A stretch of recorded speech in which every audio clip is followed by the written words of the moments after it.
Bonjour mes amis, j'espère que vous profitez bien des mois d'été et surtout parce que la rosée du matin va se faire le lundi de chaque semaine au lieu de mercredi. Et ça, c'est juste pour assurer que chaque semaine vous aurez un petit encouragement et un petit boost pour votre foi.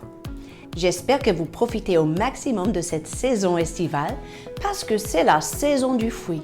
Eh bien, c'est ça le thème de notre prochaine série qui suit bien, je pense, le dernier série sur le jardinage de l'âme.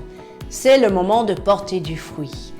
Et puisque nous avons 9 séances, je me suis dit, on va focaliser sur les 9 qualités du fruit de l'esprit. Et oui, on se retrouve dans Galates 5, 22-23 pour cette saison estivale. Et le premier sur la liste, c'est l'amour. L'amour, ce qui est la base de tout autre fruit. Remarquez bien, le mot fruit, c'est au singulier. Et les 9 qualités sont des 9 attributs du fruit ou du produit, si vous voulez, de la conséquence de l'œuvre du Saint-Esprit dans nos vies. Et alors, l'amour, qu'est-ce qu'on peut dire au sujet de l'amour? J'ai peut-être pas besoin de vous redonner la définition biblique de l'amour qui se trouve dans 1 Corinthiens, chapitre 13, de versets 4 à 8. Parce que vous entendez souvent ce passage lors des cérémonies de mariage, n'est-ce pas? Ce passage qui dit que l'amour est patient et doux et point envieux et jamais orgueilleux et jamais malhonnête. Ou le fait que l'amour endure tout, supporte tout, pardonne tout, espère tout, croit tout.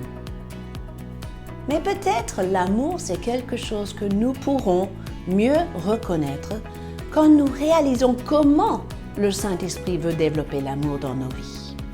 J'ai appris dans ma vie que ce n'était pas toujours au moment agréable et convivial. L'amour coule tout seul à ce moment-là.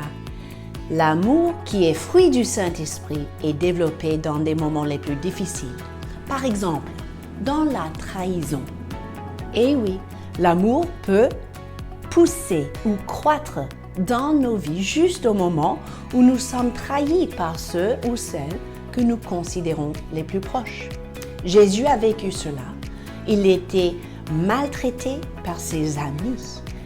Et sachant que ça allait se produire, il a bien instruit ses disciples dès le départ à aimer leurs ennemis, à ne pas juger ceux qui sont méchants.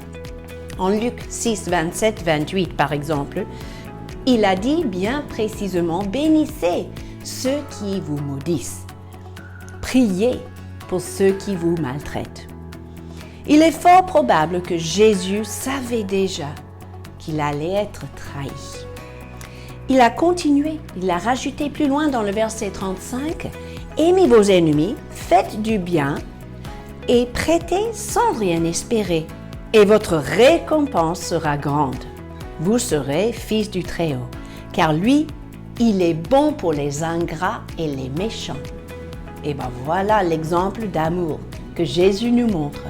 Être bon, être aimable, être prêt à supporter et voir pardonner, bénir et soutenir ceux qui sont ingrats et ceux qui sont méchants.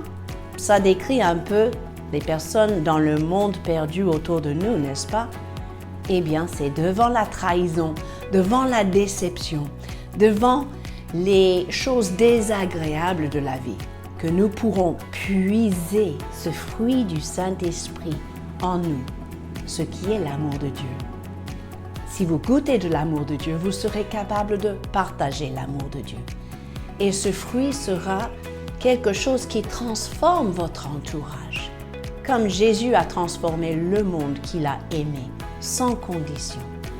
Je veux vous encourager, pendant cette saison estivale, prenez le temps de libérer en vous l'amour qui est le fruit de l'esprit, parce que c'est la saison du fruit. À la semaine prochaine!